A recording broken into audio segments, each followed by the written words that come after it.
Varicose veins కి సరైన చికిత్స కోసం సంప్రదించండి ఎవిస్ హాస్పిటల్. నమస్కారం. మనం అనేక రకాల పురాణాలు వింటూ ఉంటాం. మొన్నటిదాకా కార్తీక పురాణం విన్నాం. ఫిబ్రవరి వస్తే మాఘ పురాణం వింటాం. పురాణాలు మనకి ప్రత్యేకంగా వినపడుతూ, కనపడుతూ ఉంటాయి. ఎవరైనా మరణించారంటే గరుడ పురాణం వినాలని కూడా చెప్పుకుంటాం. అసలు ఈ పురాణం అంటే ఏమిటి? ఏంటంటే పురాతనం పాతకాలంలో జరిగిన దాన్నే పురాణం అనాలి. ఇదివరకు జరిగిందే, అదేవి కొత్త కథ కాదు, కల్పించిన కథ కాదు. జరిగిన దాన్ని మళ్ళీ చెప్తారు. మనం చెప్పుకుంటూ ఉండగా తర్వాత కాలంలో జరిగిన కొన్ని కొన్ని విషయాలు దానికి కొంచెం యాడ్ అవుతూ ఉంటాయి. కానీ మొదట విషయం మాత్రం ఫ్రేమ్ అంతా జరిగిందిగానే ఉంటుంది. అయితే ఈ పురాణం వినటం వల్ల అసలు ఏమొస్తుంది మనకి? పురాణంతో ఏం జరుగుతుంది? పురాణంలో ఎలాంటివి చెప్పబడతాయి? అసలు ఎన్ని రకాల పురాణాలు ఉన్నాయి? ఇవన్నీ తెలుసుకోవాల్సిన విషయాలే. ప్రతి పురాణము కొత్త కొత్త విషయాల్ని తెలియజేస్తుంది. ప్రతి పురాణంలోనూ ఒక దాంట్లో ఒకటి ఇంటర్లింక్డ్గా కనపడతాయి. ఈ పురాణంలో ఇలా చెప్పబడిన గాథ ఇంకో పురాణంలో కొంచెం అటు ఇటుగా మార్పుతోటి కూడా మనకి కనిపిస్తుంది.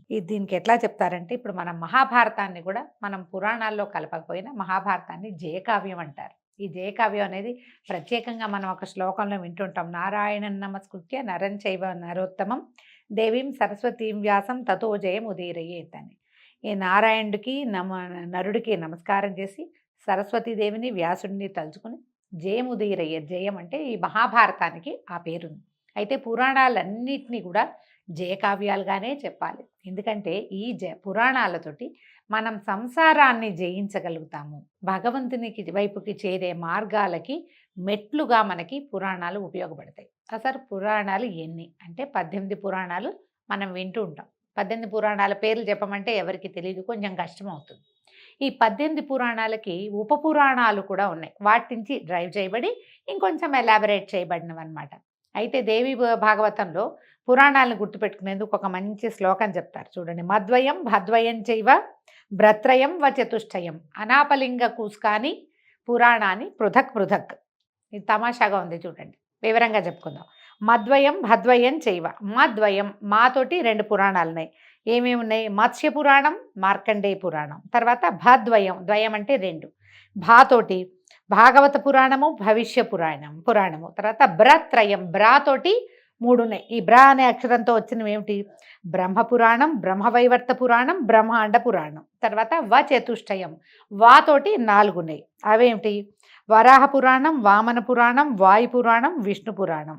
ఆ తర్వాత అనాపలింగ కూస్కాని, ఎంత బాగా చెప్పారో చూడండి. ఆతోటి ప్రారంభమయ్యేది అగ్ని పురాణం, నాతో ప్రారంభమయ్యేది నారద పురాణం, పా కదా, పాతో స్టార్ట్ అయ్యేది పద్మపురాణం, లింతో స్టార్ట్ అయ్యేది లింగ పురాణం, గాతో స్టార్ట్ అయ్యేది గరుడ పురాణం, తర్వాత కూతో స్టార్ట్ అయ్యేది కూర్మ పురాణం, తర్వాత స్కాతో ప్రారంభమయ్యేది స్కాంద పురాణం. మొత్తం 18 చెప్పేశారు చూడండి. వాయుపురాణం స్థానంలో అక్కడక్కడ శివపురాణాన్ని స్వీకరించే సంప్రదాయం కూడా ఉంది. వాయుపురాణాన్ని శివపురాణం అని చెప్తారు. అయితే ఇక్కడ మనం చదువుకుంటున్న పుస్తకంలో అది కూడా అలాగే రాసుందనమాట. ఈ భాగవతం విషయంలో కొంతమంది దేవీ భాగవతాన్ని, మరికొందరు విష్ణు భాగవతాన్ని తీసుకుంటారు. దేవీ భాగవతము దీంట్లోనే ఉంది. మనం అనుసరించే సాంప్రదాయాన్ని బట్టి దేవీ భాగవతాన్ని లేదా కృష్ణ భాగవతాన్ని స్వీకరించే విధానం కనిపిస్తుంది. ఈ పురాణాలని కొన్ని వర్గీకరణలు చేశారు. సాత్విక, తామస, రాజసిక పురాణాలుగా. సాత్విక పురాణాలు విష్ణు, నారదీయ, భాగవత, గరుడ, వరాహ పురాణాలు సత్వగుణ ప్రధానమైనవి. ఇలా ఉంటాయా అంటే ఉంటాయండి, పెద్దవాళ్ళు చెప్పిన ప్రకారం వినాలి మనం. రెండోవి తామస పురాణాలు మత్స్య, కూర్మ, లింగ, శివ, స్కాంద పురాణాలు తామస పురాణాలుగా చెప్తారు. తర్వాతది రాజసిక పురాణాలు బ్రహ్మాండ, బ్రహ్మవైవర్త, మార్కండేయ, భవిష్య, వామన పురాణాలు రజోగుణ ప్రధానమైనవి. ఇందులో ఒక వర్గీకరణ ఇంకొంచెం సెపరేట్గా ఏంటంటే శివ సంబంధమైనవి, విష్ణు సంబంధమైనవి, బ్రహ్మ సంబంధమైనవి, సూర్య సంబంధమైనవి, అగ్ని సంబంధమైనవిగా కూడా వీటిని డిఫరెన్షియేట్ చేసి చెప్పబడుతుంది. శివ సంబంధమైన వాటిలలో శివుడు ప్రధాన దైవతంగా, ఆయన కథలే, ఆయన యొక్క భక్తుల గాథలే కనిపిస్తాయి. విష్ణు సంబంధమైన పురాణాల్లో విష్ణు పురాణం, తర్వాత భాగవత పురాణం, నారద పురాణం, ఇవి విష్ణు సంబంధమైనవి. ఈ రకంగా డిఫరెన్షియేట్ చేయబడతాయి. ప్రధానంగా విష్ణు సంబంధమైన మాసంగా చెప్పబడేటువంటి మార్గశిర మాసము, మార్గశిర మాసంలో జరిగేటువంటి రవి సంక్రమణాన్ని బట్టి ధను సంక్రమణం జరుగుతుంది కాబట్టి అక్కడి నుంచి పూర్తి నెల రోజుల పాటు మార్గశిర పుష్యమాసాల్లో సగం మార్గశిరము సగం పుష్యమాసంలో పూర్తిగా అది పురుషోత్తమ మాసంగా చెప్పబడి విష్ణు సంబంధమైన అర్చనే విశేషంగా జరిగేటువంటి ఈ రోజుల్లో అయితే భాగవతాన్ని లేదా విష్ణు పురాణాన్ని చదువుకోవటము లేదా చెప్పుకోవటము లేదా వినడము చాలా మంచివి. అయితే మనం భాగవతంలో దశమ స్కంధం ఇంతకుముందు చెప్పుకుని ఉన్నాం. విష్ణు పురాణం ఇప్పటిదాకా ఎప్పుడూ చెప్పలేదు. ఈ సంవత్సరం విష్ణు పురాణాన్ని తెలియజేయాలని భావిస్తున్నాం. అయితే విష్ణు పురాణంలో విష్ణు సంబంధమైన గాథలు మనకి తెలిసినవే ప్రఖ్యాతమైనటువంటి ధ్రువోపాఖ్యానము, ప్రహ్లాదోపాఖ్యానము ఇవి విశేషంగా కనిపిస్తాయి. ఈ కథాక్రమం కూడా ఎలా వెళ్తుందంటే సృష్టి క్రమాన్ని అనుసరించి ఎట్లా సృష్టి జరిగింది, ఎలా ప్రజాపతులు పుట్టారు, ప్రజాపతుల నుంచి ఎట్లా ప్రపంచ సృష్టి ఏ రకంగా పరిణామక్రమం జరిగింది, ఎలా మానవులుగా జన్మించారు అంటే మానవులు సృష్టి నుంచి ఎలా వచ్చారు, ఈ వివరం అంతా చెప్పబడుతుంది. నిదానంగానే వెళ్తుంది కథ. పూర్తిగా వ్యాసుల వారికి విధేయంగానే మనం విష్ణు పురాణాన్ని చెప్పుకుందాం. చాలా సమాచారం ఉంటుందండి. అన్ని పురాణాల్లోనూ సమాచారాలు ఎక్కువే ఉంటాయి. మొదట్లో కొంచెం కన్ఫ్యూజింగ్గా ఉంటుంది. 1కి 2-3 సార్లు వింటేనే కానీ మనకు అర్థం కావు. నిదానంగా విని విష్ణు పురాణాన్ని చక్కగా సాకల్యంగా తెలుసుకుందాము. ఈ రోజు నుంచి విష్ణు పురాణం మొదలవుతుంది. ఈ రోజు నుంచే పవిత్రమైనటువంటి ధనుర్మాసం కూడా ప్రారంభమవుతుంది. మనం నెలగంటు పెట్టడం అంటాము, నెలపట్టు పట్టడం అంటాము.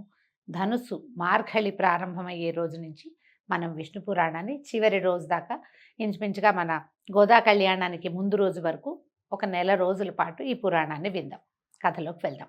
వ్యాస మహర్షి ఈ పురాణాలని రోమహర్షణుడు అనే తన శిష్యుడికి తెలియజేశారు. ఈ రోమహర్షణుడు ఏంటంటే ఆయన కథ చెప్తేనట రోమాలు నిక్కబొడుచుకుంటాయట ప్రతి వాళ్ళకి, అంటే గూస్ బంప్స్ వస్తాయన్నమాట ఆ కథ చెప్పే విధానం వల్ల. అందుచేత ఆయన పేరు అది కాకపోయినా ఈ రోమహర్షణుడు అనే పేరు వచ్చింది. ఆయన ద్వారా రకరకాల పురాణ గాథలు బయటికి వచ్చినాయి. ఇప్పుడు మనం చెప్పుకునేటువంటి కథ ఎవరి ద్వారా వచ్చిందో చూద్దాం. శుక్లాంబరధరం విష్ణుం శశివర్ణం చతుర్భుజం ప్రసన్నవదనం ధ్యాయేత్ సర్వ విఘ్నోపశాంతయే. ఏ పని చేయబోయినా మొట్టమొదట ఈ చేస్తున్న పని ఏ విఘ్నాలు రాకుండా ఉండాలని విఘ్నేశ్వరుని ప్రార్థించి మొదలుపెట్టడం మంచిది. అలాగే ఈ పురాణం కూడా ఈ శ్లోకంతో మొదలవుతోంది. పరాశరుడు మున్నెన్నదగిన తపోధనుడు. పరాశరుడు అనే ఆయన అందరు మహర్షుల్లో మొట్టమొదట చెప్పుకోవాల్సిన వాడు. ఈ పరాశరుడి మాట ప్రతి వాళ్ళకి తెలుసు. ఈ పేరు ఎక్కడి నుంచి వచ్చిందంటే మనం విష్ణుదాసనామం చదివేటప్పుడు వ్యాసం వశిష్ఠ నప్తారం శక్తే పౌత్రమకల్మషం పరాశరాత్మజం వందే శుకతాతం తపోనిధిం అని చెప్తాం. వ్యాస భగవానుడి యొక్క తండ్రి పరాశరుడు. ఆయన గురించి చెప్తున్నారనమాట. తల్లి కడుపులో ఉన్నప్పుడే వేదశాస్త్రాది విద్యలు క్షుణ్ణంగా నేర్చుకున్న విద్యావంతుడు ఆయన.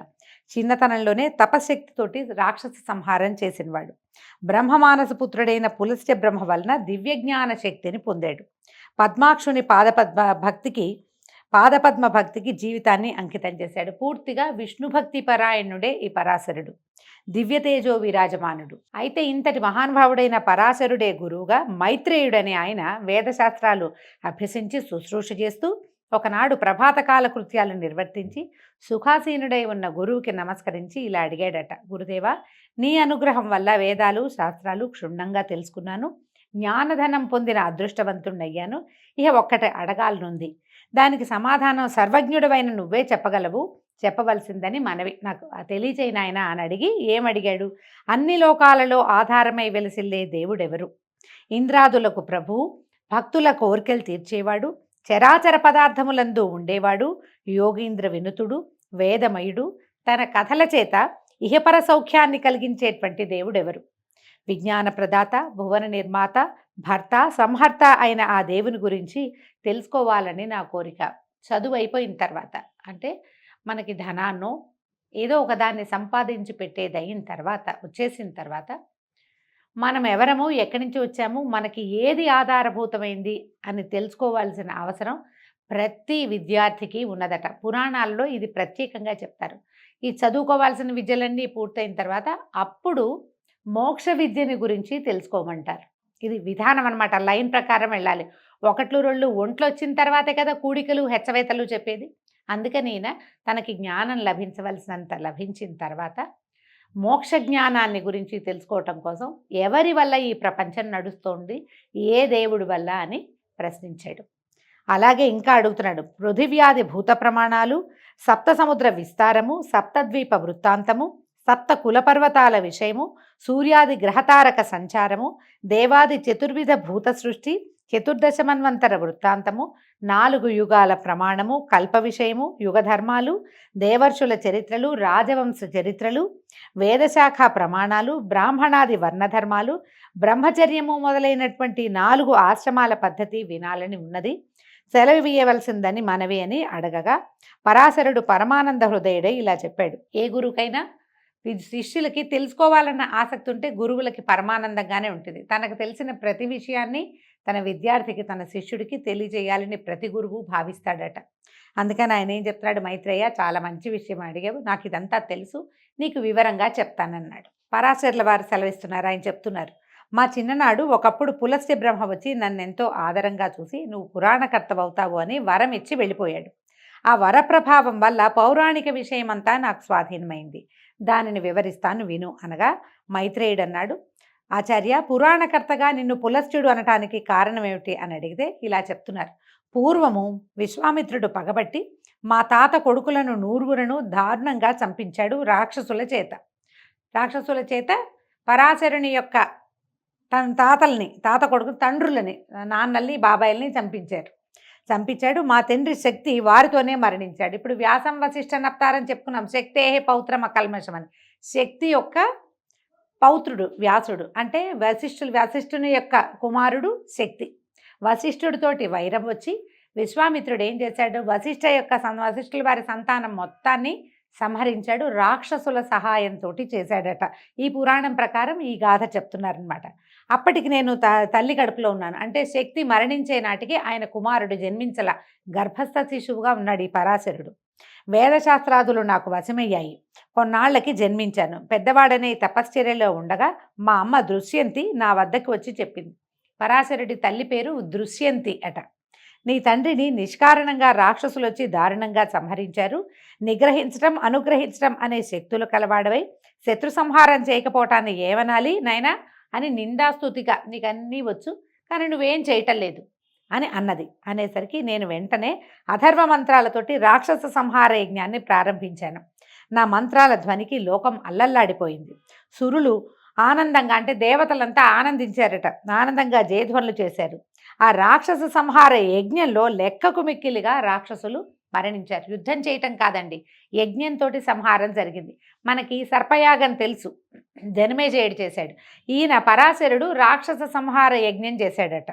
చావక మిగిలిన వాళ్ళు మా తాత వశిష్ఠుని వద్దకు వెళ్ళి రాక్షస సంహారం విషయం చెప్పి ప్రార్థిస్తే ఆయన వాళ్ళకి అభయం ఇచ్చి నా దగ్గరకు వచ్చి ఆదరంగా అన్నాడు, నాయనా పరాశర శాంతించు, ఏదో ఎప్పుడో జరిగింది, దానికి ఇప్పుడు నువ్వు ఘోరంగా ఈ జీవహింసా కార్యం ఎందుకు చేస్తున్నావు?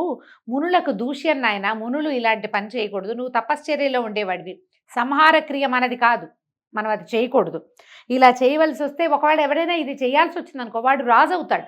సంహార క్రియ చేసేవాడు రాజు కావచ్చు, కానీ ఇలాంటిది మనం చేయకూడదు, కోపం విడుగు నాయనా, ఇది మానేసేయమని చెప్పాడు. పైగా జీవహింస చేసేవాడికి సద్గతి రాదు, ఆ విషయం నీకు తెలియంది కాదు. పైగా నా కుమారులందరూ సంహరింపబడ్డప్పుడు నేను ఈ రాక్షస సంహార యజ్ఞం నేను చేయలేనా? ఆ రోజు నేను చేయగలిగేవాడిని. కన్న తండ్రిని అయ్యుండి కూడా నేను చూస్తూ ఊరుకున్నాను. ఎందుకంటే జీవహింస మునుల కృత్యం కాదు కాబట్టి. శాంతించు, కోపం పాపానికి ధూపం. పాపం పెరగటం దేనివల్ల పెరుగుతుందంటే కోపం వల్ల. మనం చూడండి, మామూలుగా కూడా మన కోపం వస్తే ఎంత మాట పడితే అంత మాట అంటాం, మన పాపం పెరిగిపోతుంది. కోపంలో చాలా దుష్కృత్యాలు, అకృత్యాలు చేయకూడనివి చేస్తాము, అనకూడనివి అంటాము. అందుకని కోపం ఎప్పుడూ పాపానికి ధూపము, అది చేయకూడదు. ముక్తిని, స్వర్గాన్ని సంపాదించిన తపశక్తిని, పుణ్యాన్ని, యశస్సుని, ధర్మాన్ని పోగొడుతుంది. ఇదేం చేస్తుంది? ముక్తిని పోగొడుతుంది కోపం, స్వర్గాన్ని పోగొట్టేస్తుంది, సంపాదించిన తపశక్తిని పోగొడుతుంది. పుణ్యము, యశస్సు, ధర్మము అన్నీ అతి కోపం వల్ల పోతాయి. కోపిష్టితనం పనికిరాదు ఎవరికైనా. ఇక వారి వారి కర్మఫలం కష్టసుఖాలను కలిగిస్తుంది. దానికోసం చింత, సంతోషము పొందకూడదు. చూడు, ఏ తప్పు చేయని రాక్షసులు వచ్చి అభయం కోరుతూ ఏడుస్తున్నారు, వాళ్ళని రక్షించమన్నాడు. అంటే ఏ రాక్షసులైతే వశిష్ఠపుత్ర సంహారం చేశారో వాళ్ళు పోయారు. వాళ్ళు కాకుండా అమాయకులైన వాళ్ళు కూడా ఆ యజ్ఞంలో పడి చచ్చిపోయారు. మా తప్పేమీ లేదు, మా తాతలు చేసిన దానికి మేము శిక్ష అనుభవిస్తున్నామని వాళ్ళు దుఃఖిస్తున్నారు అని చెప్పి చాలా బోధించేసరికి మా తాత బోధ విని నేను ఈ రాక్షస మారణ హోమాన్ని ముగించేశాను, ఇక మానేశాను. అప్పుడు పులస్త్య బ్రహ్మ మా ఆశ్రమానికి వచ్చి మా తాత చేత సత్కారం పొంది కూర్చుని నన్ను చూసి ఆనందించి వాసిష్ఠ అన్నాడంటే వశిష్ఠుని యొక్క మనవడైనటువంటి ఓ పరాశర, నువ్వు శాంతమూర్తి అయ్యావు, నీకు ఏదైనా ఒక కోరిక అడుగు, నువ్వు అడిగింది నేను తీరుస్తానన్నాడు. అయితే నేను ఆయన పాదాలకు నమస్కరించి జ్ఞానము, మధురమైన వాక్కు, ప్రతిభ, పాండిత్యము, పురాణ ప్రావీణ్యము కావాలి, ప్రసాదించమని ప్రార్థించాను. ఆయన తథాస్తు అన్నాడు. పులస్త్యుని వాక్కు నీ కోరికని సఫలం చేయగా కానీ మా తాత కూడా వరం ఇచ్చినట్టుగా ఆశీర్వదించాడు. ఎవరైనా మహానుభావులు పెద్దవాళ్ళకి దండం పెట్టి ఇల్లు కావాలి వాకిలు కావాలి అని అడగకూడదు, జ్ఞానం కావాలని కోరుకోవాలట. అది చెప్తున్నారు చూడండి. అయితే అది నాకు సిద్ధించింది. ఆ మహానుభావుల అనుగ్రహం వల్ల దేవ రహస్య కార్యాలు, వేద విద్యా విశేషాలు నాకు మలకం అయ్యాయి. కరతలామలకం అంటే కరతలం అంటే చెయ్యండి, అరిచెయ్యి. ఆమలకం అంటే ఉసిరికాయ, చేతిలో ఉన్న ఉసిరికాయలాగా దొరికినాయన్నమాట ఈయనకి ఇవన్నీ. అనేక శాస్త్రాలు, గాన నృత్య విశేషాలు, చరాచర భూతగణ ప్రవర్తన నాకు వశమయ్యాయి, వివరించి చెప్పగలను. కాబట్టి నువ్వు అడిగినవన్నీ పురాణ రూపంలో చెప్తానని చెప్పాడు. ఇప్పుడు చెప్తున్నారు. ఇక్కడి నుంచి విష్ణు పురాణం ప్రారంభం అండి. విష్ణువు భక్తవత్సలుడు, దేవమయుడు, దేవరక్షకుడు, విశ్వగురువు, సమస్తము విష్ణుమయమై నడుస్తుంది. ఆ దేవునికి సంబంధించి విష్ణు పురాణంగా చెప్తాను విను. ఇది వేద సమానంగా భావించు, శ్రద్ధగా వినమన్నారు. విష్ణు పురాణం వేదాలలో వేదము, శాస్త్రాలలో శాస్త్రము, జ్యోతిష్యంలో జ్యోతిష్యము, నీతి శాస్త్రాలలో నీతి శాస్త్రము, పురాణాలలో పురాణము, ఇతిహాసాలలో ఇతిహాసము, యోగ విద్యలలో యోగ విద్య, కావ్యాలలో కావ్యము, సకల లోక విజయము, సకల జన మనోరంజనము కూడా. పరమాత్ముడైన విష్ణుని చరిత్ర కలిగిన పురాణ సంహిత అది. మునుపు బ్రహ్మదేవుడు దాన్ని స్వకీయ బుద్ధి విశేషంతో దక్ష ప్రజాపతికి చెప్పాడు. ఆయన పురుకుచ్చుడనే రాజుకు చెప్పగా ఆ రాజు సారస్వతునకు చెప్పాడు. అతని ముఖతః నేను విన్నది విన్నట్టుగా నీకు చెప్తాను. ఏ పురాణమైనా 4-5 చెవులకి మారితే కానీ చివరికి చేరదండి. మనం చదివే ప్రతి పురాణము ఒక ముగ్గురు కనీసం 3 ముఖాల నుంచి 3 చెవులకి చేరిన తర్వాతే మన దగ్గరకు వస్తుంది. మైత్రేయ, నీ వల్ల ఈనాడు పరమానందుడు, జగద్వంద్యుడు, మునిలోకస్తుత్యుడు, నిత్యుడు అయిన రమారమణుని వర్ణించే అదృష్టం కలిగింది. నా జన్మ కృతార్థమైంది అని వాసుదేవునికి నమస్కరించి వశిష్ఠ పులస్త్య బ్రహ్మలను మనసారా స్మరించి కనులు మూసుకుని ధ్యానముద్రలో భూత భవిష్యత్ వర్తమానాలను తెలిసి కనులు తెరిచి ఆదరముగా శిష్యుడితో ఇట్లా చెప్పాడు. జగములు తనలోన జగములలో తాను ఉన్నందువలన విష్ణువుని ప్రాజ్ఞులు వాసుదేవుడు అని అన్నారు. మనం వాసుదేవుడు అనగానే కృష్ణ పరమాత్మను తలుచుకుంటామండి. వసుదేవస్య అపత్యం పుమాన్, వసుదేవుని యొక్క కుమారుడైన వాసుదేవుడని చెప్పుకుంటాం కానీ కాదు. పరవాసుదేవుడు అంటే ఈయన ప్రపంచంలో ఉంటాడు, ప్రపంచము తనలో ఉంచుకుంటాడు. ఆ ఉంచుకున్న స్వరూపాన్నే పరవాసుదేవ తత్వము అంటారు. ఈయన్ని వాసుదేవుడుగా మనం అభివర్ణిస్తూ చెప్పుకుంటాం. మీరు గమనించండి, కొంచెం ఆలోచిస్తే మనకు తెలుస్తుంది. మన కథలలో ధ్రువోపాఖ్యానంలో వాసుదేవ మంత్రాన్ని ఉపదేశించారు ధ్రువుడికి. ఇప్పుడు ధ్రువుడి కథ మనం కృతయుగంలో తెలుసుకుంటే, కృతయుగం తర్వాత త్రేతాయుగం తర్వాత ద్వాపర యుగంలో మనకి శ్రీకృష్ణ పరమాత్మ జన్మించాడు. ద్వాపర యుగంలో జన్మించిన శ్రీకృష్ణ పరమాత్మని మనం వాసుదేవ అంటే, ఈ వాసుదేవుడు కృతయుగంలో ఎలా ఉన్నాడు అంటే కృష్ణ పరమాత్మ కాదనమాట, పరతత్వమైన వాసుదేవుడి గురించి చెప్పబడుతుంది అనమాట. అందుకని విష్ణువు స్వరూపాలలో ఆయన నామధేయాలలో ఉన్న వాసుదేవ తత్వము ప్రపంచమంతా నిండి ఉన్న వ్యాపనశీలుడైనటువంటి విష్ణువుని గురించే చెప్పబడింది. ఈ వాసుదేవుడు అంతా తన రూపమై చరాచరములు ఉంటాయి. ఆయన తన రూపాన్ని గనక ఉపసంహరించుకుంటే సర్వము శూన్యమైపోతుంది. అప్పుడు వాసుదేవుడు కాలపురుషుడవుతాడు. కాలం వాసుదేవుని లీలాస్వరూపంగా కనపడుతుంది. ఆ రూపమే పగలుగా రాత్రిగా కూడా ఉంటుంది. ఆద్యంతాలు లేక విశ్వమయుడైన వాసుదేవుడు అనగా కాలపురుషుడనగా నిర్వచించి ముందు వెనకలు చెప్పటం వేదాలకు కూడా సాధ్యం కాదు. విత్తు ముందా చెట్టు ముందా అంటే ఏది ముందు ఏది వెనక ఎవరు చెప్పగలుగుతారు? ఆయన ముందా ఇది ముందా అనేది అసలు చెప్పలేం మనం. ఈ వాసుదేవ స్వరూపము కాల ప్రవృత్తి. ఆ విధంగా ఉన్న కాలపురుషుని నుంచే శబ్దం పుట్టిందట. శబ్దం నుంచి ఆకాశతత్వం పుట్టింది. ఆ విధంగా ఆకాశం శబ్దగుణకం ఆకాశం అని చెప్తారండి. ఈ శబ్దం నుంచే ఆకాశం పుట్టిందట. ఆ శబ్దానికి స్పర్శ తన్మాత్ర గుణం. దాంట్లో ఒక లోపలి గుణం ఏంటంటే స్పర్శట. ఆ స్పర్శ గుణం వల్ల వాయుతత్వము, వాయువు యొక్క రూపం ఏంటంటే దాని తన్మాత్ర గుణం. అందులో ఉన్నటువంటి లోపల గుణమేమో అగ్ని. ఆ రూపం వల్ల దానికి రూపమే దాని యొక్క తన్మాత్ర. ఆ రూపం వల్ల అగ్నితత్వం పుట్టింది. అగ్నికి రసము తన్మాత్ర గుణం, ఆ రసం వల్ల జలతత్వం పుట్టింది. జలమునకు గంధం తన్మాత్రం అంటే లోపలి గుణం అన్నమాట. ఆ గంధం వల్లే పృథ్వీతత్వం పుట్టింది. ఇప్పుడు పృథివీ ఎక్కడి నుంచి పుట్టిందంటే లైన్ పైదాకా వెళ్ళాలండి. ఆకాశం నుంచి వరుసగా 5 గుణాలు పుట్టుకుంటూ వచ్చినాయి. ఒక దాంట్లో నుంచి ఒకటి చొప్పున పుట్టినాయి అన్నమాట. ఇవన్నీ కూడా ఈ పంచభూతాలు తమలోని శబ్దగుణాలు ప్రవర్తించగా వ్యాపించి విశ్వమయమై భావించటమే విష్ణు భక్తిగా భావించు. విష్ణువు ఎక్కడున్నాడంటే ఆయనలోంచి పుట్టిన, అందులోంచి పుట్టిన, అందులోంచి పుట్టిన ఈ 5 గుణాలు అన్నిట్లలోనూ కూడా పృథివ్యప్తేజో వాయురాకాశాది పంచభూతాలలో కూడా విష్ణువు వ్యాపనశీలుడుగా ఉన్నాడు. ప్రపంచంలో ఆయన లేని చోటే లేదు. ప్రహ్లాద తత్వంలో ఇది మనకి కనపడుతుంది. అతను చెప్తాడు, ఇందుగలడు అందు లేడని సందేహము వలదు చక్రి సర్వోపగతుండు అని. ప్రతి చోట ఉన్నాడు ఆయన. ఎందుకున్నాడంటే ఆయనలోంచే ఇవన్నీ పుట్టుకుంటూ వచ్చాయి కాబట్టి. పృథివ్యప్తేజో వాయు ఆకాశములనే పంచభూతాలు, శబ్ద స్పర్శ రూప రసగంధ పంచకము, త్వక్చక్షు శ్రోత జిహ్వ ఆఘ్రాణములు అనేటువంటి బుద్ధీంద్రియాలు 5, వాక్పాణిపాద పాయు ఉపస్థలనే కర్మేంద్రియాలు 5, మనోబుద్ధి అహంకారాలతో రాజసిక తామసిక సాత్విక గుణాతిశయంతో ప్రజా సృష్టి విస్తరిల్లింది. ఇవన్నీ కూడా మన శరీర అవయవాల సంగతి చెప్తున్నారండి. చూద్దాం, నిదానంగా చెప్పుకుందాం.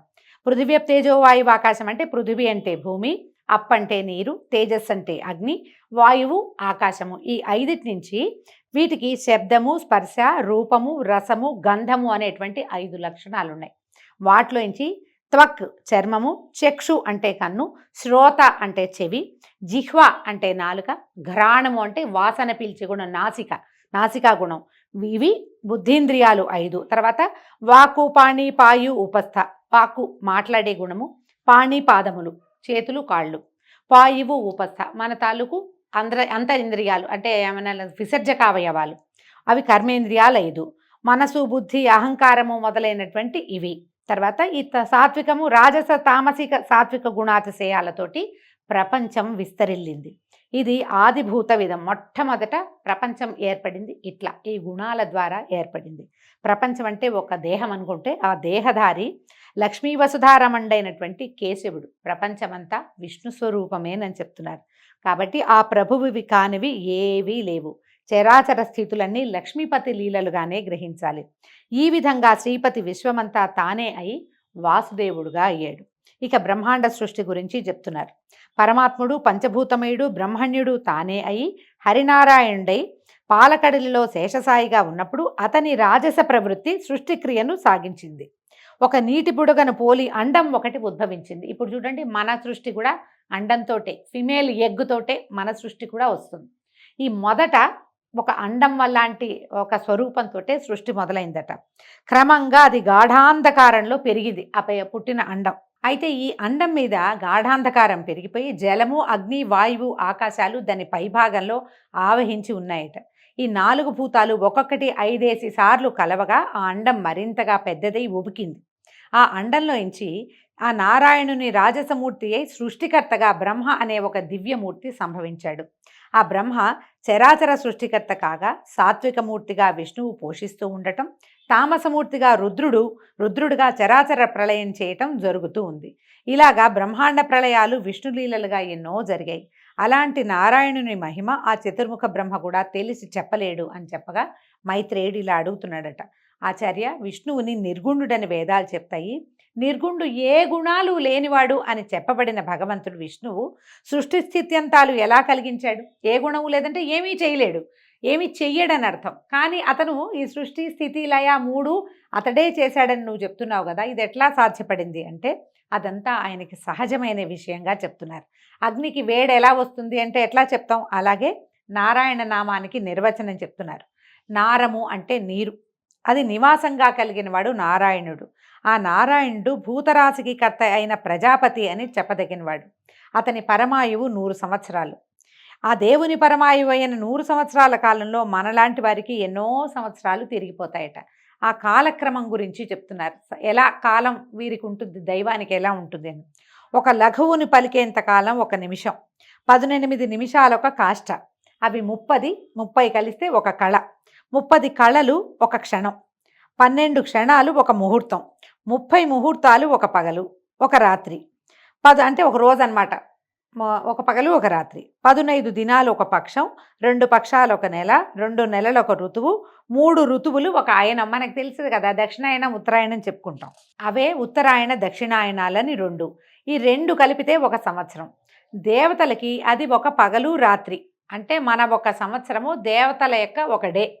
అందుకనే వాళ్ళకి పగలు మెలకుగా ఉండే సమయము ఉత్తరాయణము, నిద్రాకాలం దక్షిణాయనము అని చెప్పుకుంటాం కదా. దానికి సౌరమానం అని వ్యవహారం. మనం రోజువారీ విధానం అంతా చాంద్రమానంలో చేస్తాం. ఇది సౌరమానంగా చెప్తున్నారు. ఈ మొత్తం ఈ డే గురించి చెప్పారు కదా, మన దినము సంవత్సరం గురించి చెప్పినప్పుడు అది మొత్తాన్ని సౌరమానం అంటారు. అయితే 17,28,000 సంవత్సరాలు కృతయుగం, 12,96,000 సంవత్సరాలు త్రేతాయుగం, 8,24,000 సంవత్సరాలు ద్వాపరయుగం, 4,32,000 సంవత్సరాలు కలియుగం.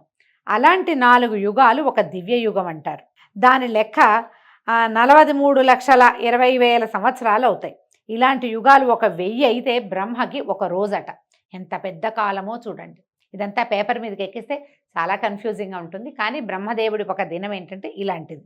బ్రహ్మ పగలు సృష్టి, రాత్రి ప్రళయం. ఆయనకి పగలు ఏదైతే ఉందో దీంట్లో అది సృష్టి జరిగే కాలం. ఆయన రాత్రి ప్రళయం. అప్పటికి మొత్తం ప్రపంచం అంతా జలమయం అయిపోతుంది. ఇక ఎవరు ఉండరు, మొత్తం అంతా ఖాళీ అయిపోతుంది.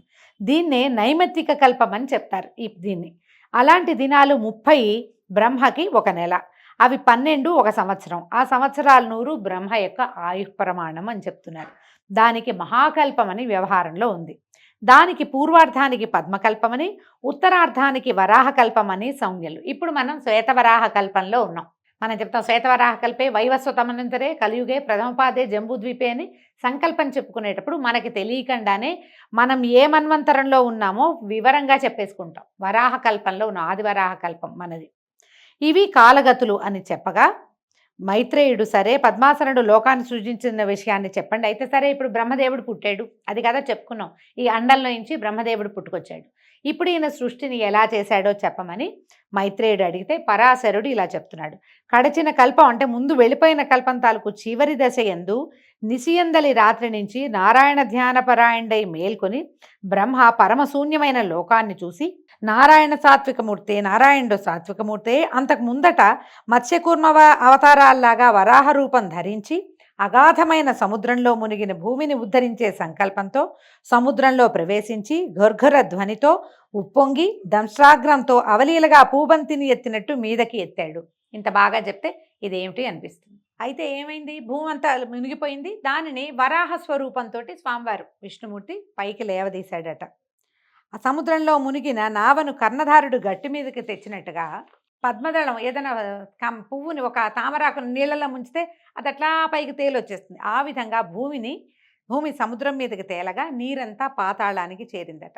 అలాగా భూమిని సముద్రం పైకి నిలిపి నలువైపులా కొండల నుంచి ఇక్కట్లు కలక్కండా, దానికి ఏ సమస్య రాకుండా ఆది కూర్మని శేషుణ్ణి కింద నుంచి భూమిని విశ్వమంతటా భద్రంగా ఉంచటానికి తన శక్తిని ప్రసరింపజేసిన మహానుభావుడు ఆ పద్మాక్షుడే. భగవంతుడైన విష్ణుమూర్తి ఏం చేశాడు, భూమిని సముద్రంలోంచి ఉద్ధరించి, నీళ్లలోంచి ఉద్ధరించి పైకి పెట్టి తనకి కాపలాగా కొన్ని పర్వతాలని కాపలా ఉంచి మునిగిపోకుండా, అందుకని పర్వతాలని, కొండలని భూభరాలంటారు, భూమిని మోస్తాయట. అక్కడి నుంచి ఆదివరాహాన్ని కూడా కింద నుంచి ఉంచి 1000 పడగలు ఉన్నటువంటి ఆదిశేషుణ్ణి కూడా తన భూమికి కాపలాగా తన పడగల మీద ఆనుకుని ఉండేలాగా ఏర్పరిచినటువంటి ఆ పరమశక్తి ఈ పద్మాక్షుడే, వాసుదేవుడే అని చెప్తున్నారు. ఈ విధంగా భూమిని ఎట్లా ఉద్ధరించారు, ఎట్లా బ్రహ్మదేవుడి సృష్టి ప్రారంభమవుతుందో ఈ తొలి భాగంలోని మనం తెలుసుకున్నామండి.